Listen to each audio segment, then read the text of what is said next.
Once in a small town called Maplewood, there lived a boy named Alex. Alex was an ordinary boy with big dreams. He loved science and spent most of his free time reading books about space and the universe. He wanted to become an astronaut one day.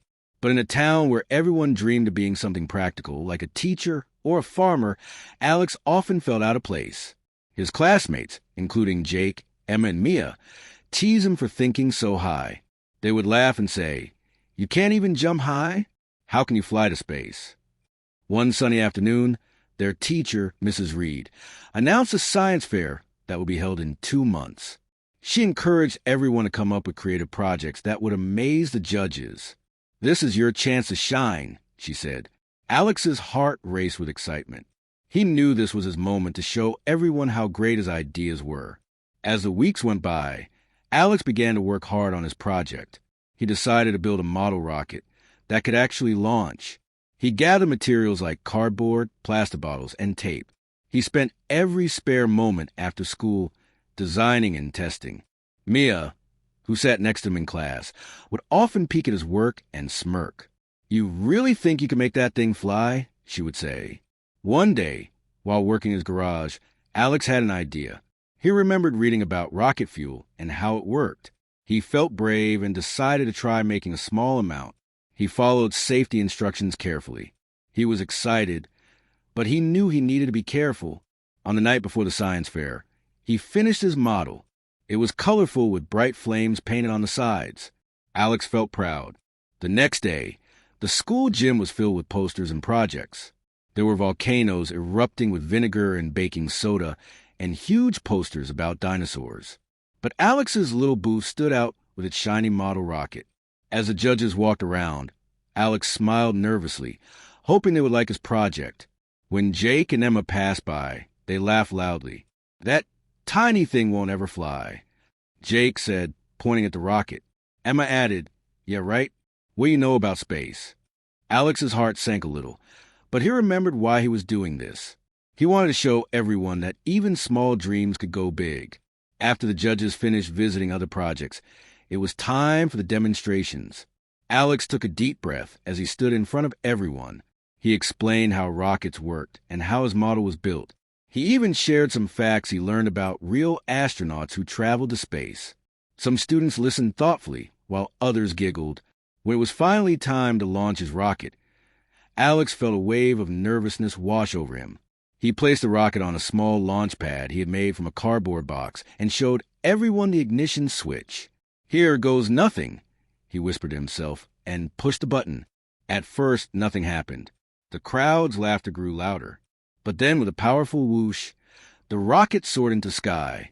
Everyone gasped as it climbed higher and higher, leaving a trail of smoke behind. Alex's eyes widened in disbelief. He had done it. As the rocket reached its highest point, it began to spin and gracefully descended, landing gently on the ground. Cheers erupted from the audience. Jake and Emma looked shocked as they fell silent. Mrs. Reed clapped her hands excitedly, and the judges rushed over to congratulate Alex. "You have a bright future ahead of you, young man." "This is incredible," one of the judges exclaimed. Alex felt a rush of joy. He had worked hard, and it had paid off. Word quickly spread to the school about Alex's success. The once teasing classmates now admired him. They asked him to teach them what he had learned. Alex happily agreed, excited to share his knowledge about rockets and space. Over the following weeks, something changed in Maplewood. Inspired by Alex's project, more students began exploring science. They built their own experiments, and the school started a science club. Alex became the club president, guiding his friends in creating rockets and experiments. Close friends like Mia began to see him differently. At one meeting, she admitted, "I didn't believe in you at first. I'm sorry for laughing. Alex, you really showed us what's possible." Jake, who once joked about Alex's dreams, came to apologize too. "I guess I learned that it's okay to dream big, even if it seems impossible," he said, smiling sheepishly.